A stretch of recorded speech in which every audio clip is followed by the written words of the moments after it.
Hey everybody, and welcome back to Berlin Snapshots with me, Nick Jackson. I have got a very special snapshot for you today because a couple of days ago, here in the heart of West Berlin, I pulled off a little bit of a coup, and I'll be explaining and sharing that with you in the course of this video. I'm standing on the Giesebrechtstrasse. The Giesebrechtstrasse was and is one of Berlin's most sought-after places to live. It is the leafiest of Berlin's upper middle-class suburbs, and the Giesebrechtstrasse runs between the famous and very upmarket Kurfürstendamm and the Kantstrasse. It was built at the end of the 19th century, and it was home to composers and singers and playwrights and politicians and military leaders. But the Giesebrechtstrasse also housed a dark secret.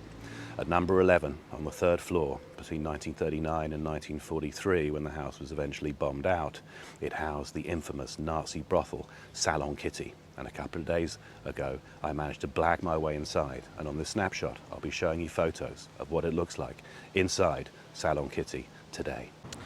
Now, to give you an idea of the kind of folks that lived on the Giesebrechtstrasse during our period, World War II, this house here was the home of a man called Paul von Haase. He was a member of the resistance movement in 1944 that tried to kill Hitler with the Stauffenberg bomb that went off in the famous Wolf's Lair. Von Haase was the garrison commandant of Berlin. He orders the troops to go in to arrest the Nazi elite as part of that resistance movement, for which he paid with his life, executed at Plötzensee prison with dozens of other conspirators. Now, when von Haase died in 1944, our brothel, Salon Kitty, had already been closed for over a year. The house was bombed and the roof had burned out, but it had opened at the end of 1939, almost coinciding with the beginning of World War II. I think if we'd walked these streets in the autumn of 1939, most people would have been depressed. Germany was now at war. But one group who lived in this area would have been more fearful than others, and they were Berliner Jews. Outside Paul von Haase's house are 5 stumbling stone markers. What was the relationship? What did Paul von Haase know of the 5 people who lived in his house, one of which killed herself in 1941? What did he know of the 3 that were sent to Theresienstadt? What about the one that was murdered in Auschwitz? They were deported in 1942. Berliner Jews, of course, were still fearful because the memory of the repulsive Kristallnacht a year before World War II started was still fresh in their minds. But had they known the realities of what was happening at the top echelons of the Nazi regime, that fear would have turned to terror. By January of 1939, a man called Reinhard Heydrich was being given new powers and charged with a new task. The policy of discrimination against German Jews to encourage them to flee the country was changing to a policy that would lead to the horrors of the Holocaust. But now it would be the self-same Reinhard Heydrich, together with a man called Walter Schellenberg. Schellenberg headed up the foreign operations of the Nazi Secret Service, the SD, who decided in 1939, at the end of the year, to upgrade this brothel to a dual-purpose venue. The brothel will still function for the Nazi elite, for ambassadorial elite, for state visitors from other countries and others. But they decided to bug it so that they, in these intimate whispered conversations, hoped to glean some sort of information during the sessions on the 3rd floor of number 11, Giesebrechtstrasse. Just outside number 11 and the house next door, there are witnesses to the horrendous crimes that Heydrich would manage. There are 35 stumbling stones outside these 2 buildings. Before their deportations, usually in 1942, the people that lived in this house behind me would have seen up to 30 expensive chauffeur-driven cars a night pulling up outside this venue. This is Giesebrecht number 11, and it was up here on the 3rd floor that Salon Kitty could be found.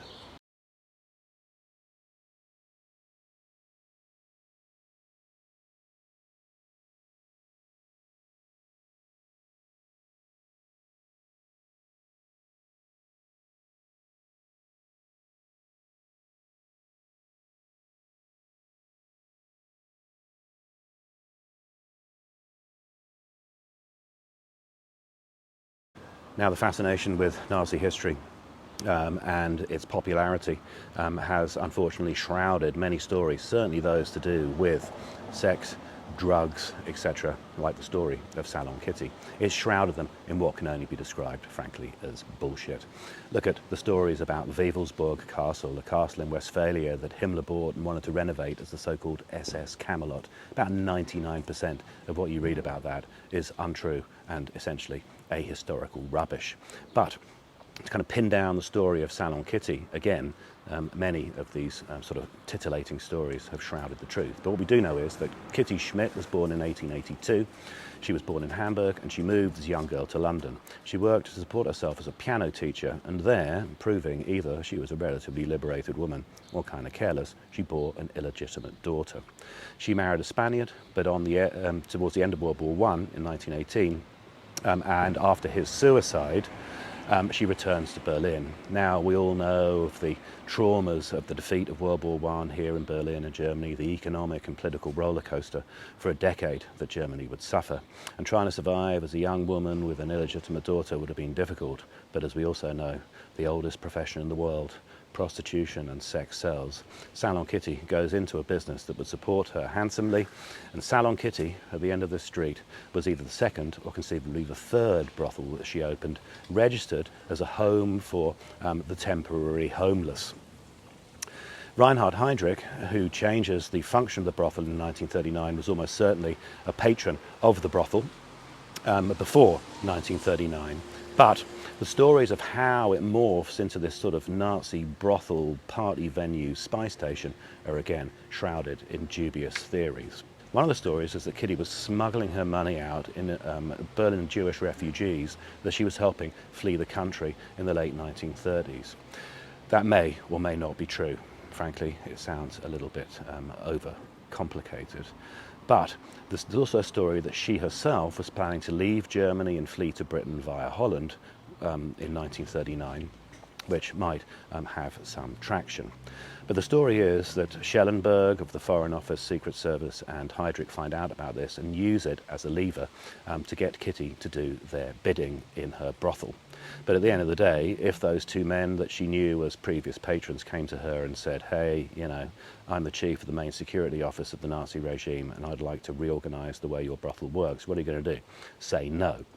But from the end of 1939, people will come to the brothel and the stories start to roll.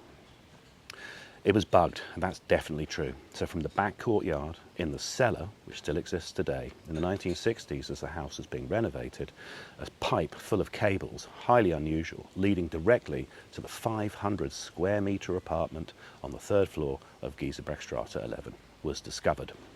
And we know from Walter Schellenberg's accounts after the war that a team of 5 would listen to 50 bugs placed in vases and lampshades in the 9 bedrooms and elsewhere or in the reception rooms.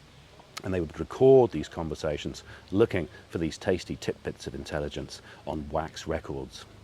Recently a story broke that in the 1960s the East German Secret Service in East Berlin, the Stasi, realised that they were in control of archives within which might be these wax records. Now they would be useful to blackmail former Nazis who perhaps now were in positions of power in West Germany or West Berlin.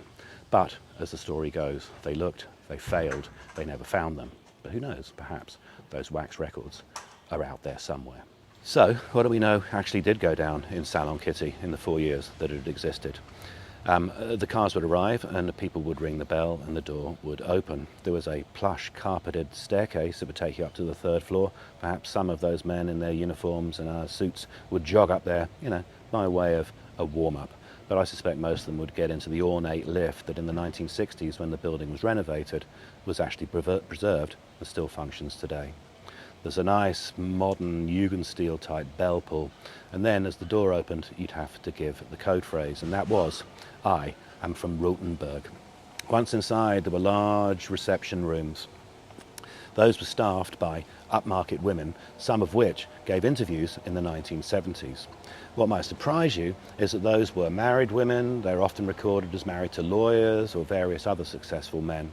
But perhaps of the fact that they were bored with the months of, or the endless months as their husbands away during war service, those women drinking cocktails in that room full of, I'm sure, the fug of perfume and cigar smoke, would entertain with sparklingly witty conversation and jokes the men The actual act of service was done by 20 prostitutes that Walter Schellenberg had selected from the corpus of Berlin prostitutes within Berlin.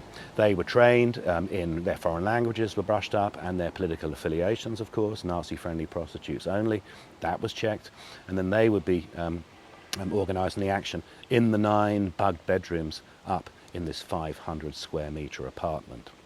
But when the men arrived and had given the code word, they'd move in, and some of the people that went through that door would be Reinhard Heydrich himself, a notorious womanizer, ditto Joseph Goebbels, the Nazi propagandist, Robert Ley, the head of the Nazi party organisations themselves. Also, people like Sepp Dietrich. Now, Sepp Dietrich was Hitler's bodyguard regiment's boss, the Leibstandarte Adolf Hitler. He's reported to have hired all 20 prostitutes just for one massive 20 prostitute orgy during one of his visits here. Also, General Fromm. We mentioned Stauffenberg. Stauffenberg and his 4 colleagues were shot the night they failed to try and kill Hitler in July of 1944. It was General Fromm who ordered those executions. He himself eventually would be arrested, and he'd be executed in Brandenburg prison, in a town about an hour away from Berlin, early in 1945. But you also had some slightly more unexpected visitors. For example, Mussolini's son-in-law, Count Ciano, a man who excited future Mrs. Hitler, Eva Braun. She seems rather attracted to the dashing, well-dressed Italian. He's reported as making disparaging comments about Hitler, which must have disappointed Heydrich during his visits to Salon Kitty. But there were also people who came who Heydrich would have been surprised about had he known their true identities. One of those was a junior official at the Romanian embassy. Romania, of course, a Nazi ally. He hears about this venue, learns the code phrase, and turns up, and his name was Kolchev. That wasn't his real name. His real name was Roger Wilson. The man was a spy on behalf of the British Secret Service, and the rumour is, difficult to confirm, that he manages to place counterbugs on the Nazi bugging, but whether or not either of those groups got useful information from bugging Salon Kitty is debatable. What we do know is, eventually, Salon Kitty came to an end when the house was bombed and burned out in 1943. Kitty herself would continue activities after the war, but this time actually performing the activities that she officially branded her venue as, rather than a brothel, and she would offer for homeless people living in Berlin temporary accommodation before they found their way in what was now the walled city of the Cold War. She died in 1954. She was laid to rest in the Waldfriedhof, a cemetery right next to the Olympic Stadium. Those people that she was supporting in her asylum-seeking hostel were there to see her buried. And with her death, the story of Kitty and Salon Kitty and this strange anomaly of the Giesebrechtstrasse 11 in 1954, that story came to an end. But what follows are the pictures from inside Salon Kitty today. I was down here recently and I managed to blag my way in. I walked the stairs, I took the lift, I pulled the bell pull, and this is what's left of that, those very rooms and those spaces and what they look like today.